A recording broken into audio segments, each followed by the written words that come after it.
Good morning, sir. How are you doing, my friend? You doing all right? Man, we're here. I mean, Yes, we are here. Are you finally. excited? Yes. Yes, I am actually. Last night I watched the end of Hard Knocks. I don't know. Are you watching it at all?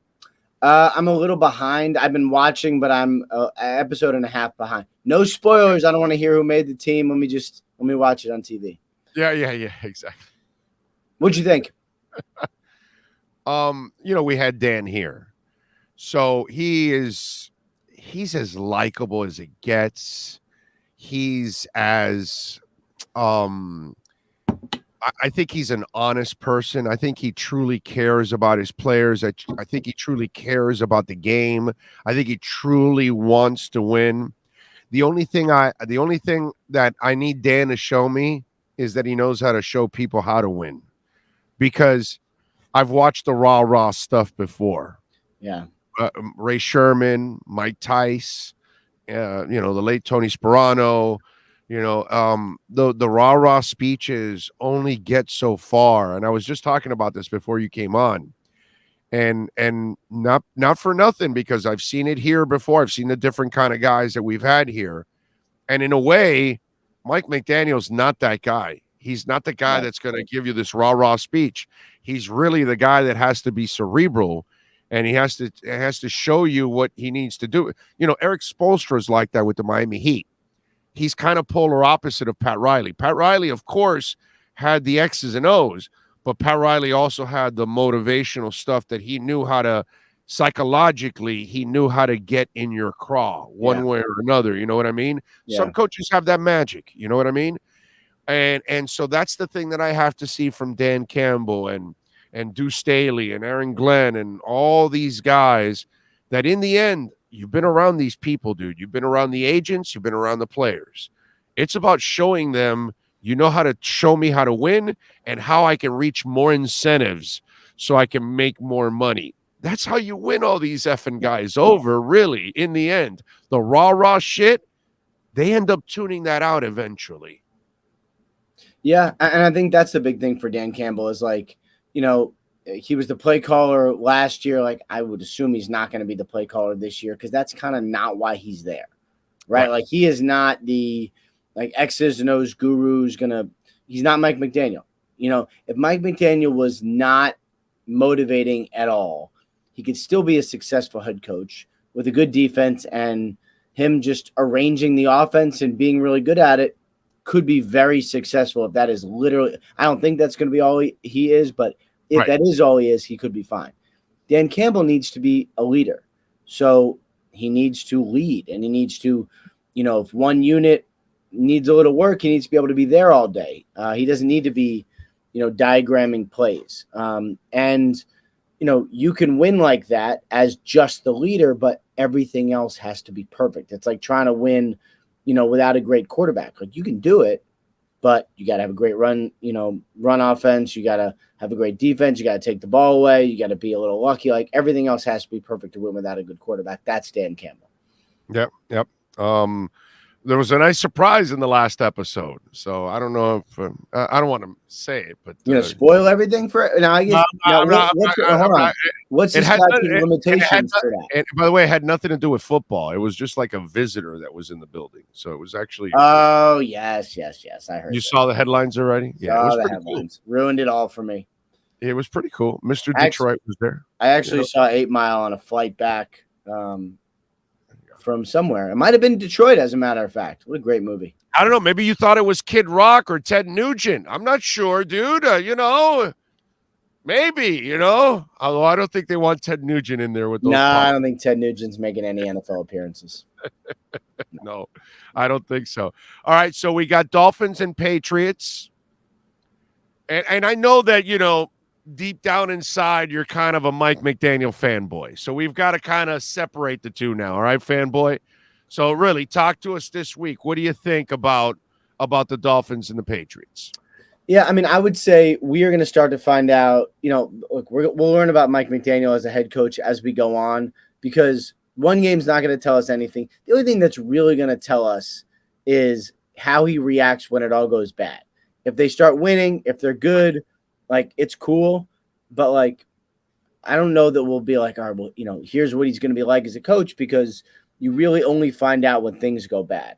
What I'm curious about is, we all want to find out about Tua. Is he the franchise guy? Like, that's the biggest, obviously, Dolphins thing this season.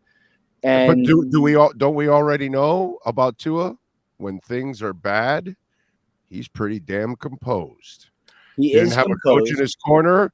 Didn't No, have a line that protected him. Got him I agree. injured. That's good. But No running game. we He's will been know, like, facing a tested. guy like, that's true, but facing a guy like Belichick, we are going to see how they attack him. Like, do they not rush and just let Tua pick him apart? Do they come after him? What's that? He's 3-0 against Belichick. That's true. Did you know that? I did. So if he wins Also, with McDaniel, well, I he'll be mean, I 4-0 think some of that was with two different coaches. I'm no. just I saying, agree it might that's be the significant. kryptonite that the Dolphins have needed forever. Yeah, I mean, I agree that's significant. Now, having Flores there with as much as he knew about the Patriots as Bill Belichick's like right-hand man for years and years and years, like that helps. He's not there now. It's a little different. And this is the best offense, the best personnel, the best skill guys that Tua has had. So does he scare the Patriots? How do they defend him? Do they let him pass as much as he wants? Do they just stop the run? Like, how do they do it is going to kind of like show us a little bit about where Tua is and what teams think of him. That's what I'm saying. That's why it's good. Week 1 is interesting. Patriots don't have a lot of success in Miami, even with Brady.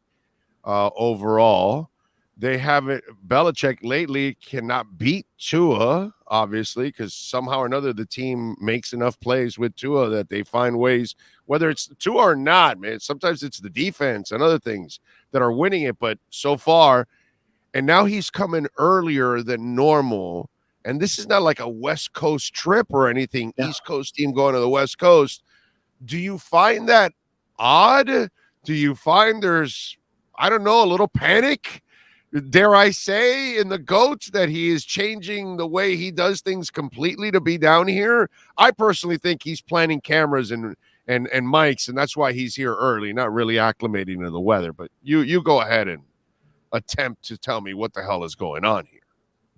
Yeah, I mean, I think I wouldn't say panic, but it is definitely an acknowledgement that there is something. And I think, there's two ways that Belichick could do this. He could say, it's a game. It's like every other game. We treat every game the same. We'll show up on, Saturday. We'll walk through. We'll get there Sunday. We'll play.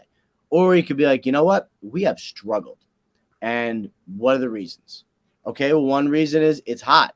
So we're going to get down there. We're going to take a couple extra days, and we're going to prepare. And in a way, I think it's kind of cool that he's basically acknowledging, like, we need to do something different and better. So let's just do it. And, some coaches might worry about what people think. Does this show you're kind of weak? Like, he doesn't care. He does not care. So I kind of like it. Who knows if it matters or not, but I kind of like it. Is it real or Memorex, these struggles on offense? Because the media has not been kind talking about that Patriot offense. They've been pretty critical in talking about how much it has struggled. What are we buying and not buying in all of this? I'm not buying anything that happened in the preseason, nor honestly am I buying anything that happens in the first 3 or 4 weeks.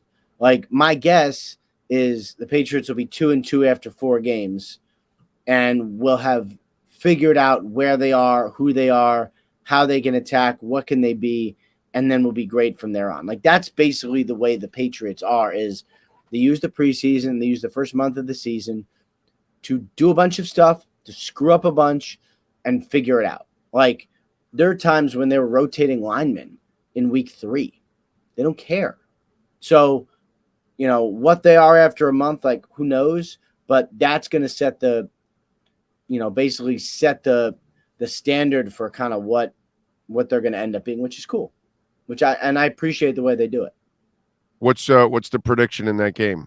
Who do you got winning? I mean, history shows it'll be Miami. And I think that makes a lot of sense. I just, that's, and I would say it seems like, just judging, you know better than me, but just judging from the preseason performance, it seemed like this Dolphins offense is going to look pretty good. My like very limited viewing of Tua, thought he looked really good. So that's my guess there. What it means for the long term, like I don't know, but I would imagine it'll be a pretty fast start. I haven't been very positive about Dolphin seasons in the last 15 years, and this is one of the very few times that I have felt really, really good about a Dolphin season. I feel really good about these guys. Of all the things they've done in the offseason, they've set you up for positive emotions. Ride it. Just ride it. Yeah, no, and there's a plan. They came in and said, we need to change this whole offense, and we got to add speed. And they added a crap ton of speed. And I don't know how many defenses have the kind of secondaries to hang with all that speed on one field. Yeah. And they got two backs that they can line up back there if they wanted to and send them out in routes and drive your ass crazy if they felt like it. And I think that's what this mad scientist wants to do. I think he's going to try all kinds of crazy stuff with all this speed he has on the field. Sid Luckman, is it Luckman? Did I get it right? The Chargers coach from the 60s, the AFL, maybe the godfather of offense. Was it Luckman was his name? I don't know why. It could be Don Coryell. Sid Gilman. Anyway, so back in the 60s, right? He said, the field's 100 yards long. Well, he actually said it's 120 yards long and it's 52 yards wide, and we plan on using every inch of it. And that was kind of, these are the guys that started. You got to cover us. Right. You're going to have to. And I think that's what this guy's going to do. He's going to do what Sid Gilman talked about way back in the 60s, and they're still doing it now in the 2020s. And that's kind of what he had with Lance Allworth and all these other guys he had running around on the field. He was stretching the hell out of defenses. And I think that's when McDaniel got all this speed. Hell, they kept a tight end that's a former track guy who barely played in the preseason, but they liked him so much because he's a former track guy and a tight end. So they even want to add track speed to the tight end spot. The whole team, has to be one of the fastest teams in the NFL. Has to be. Yeah. Do you have the Dolphins in the playoffs or out? We'll leave it with that. I think barring, let's say there are no injuries, probably in. Right. Of course. That can alter every. No injuries, I would say probably in. And once you get in, we'll see. But this looks like the roster's good. They're explosive. I think the defense, if they play a little bit like they did at the end of last year, they're going to be more than fine. I think they're going to be good. They'll be good. Follow him on Twitter at RapSheet, and of course, catch his work there at the NFL Network. Where are you going this weekend? Where are you going to be? No, just home. Every weekend I'm home. Yeah, no, every weekend I'm home. Just I got to talk about them all, so I can't go to one game. Just every weekend I'm home. I'm here in the home base and breaking it all down. And working the phones. Yep, I got you. Exactly right. All right. Appreciate you, my brother. Enjoy the football. We will catch up next week. All right. Look forward to it, man. Take care. You got it. There you go. That is your look around the NFL.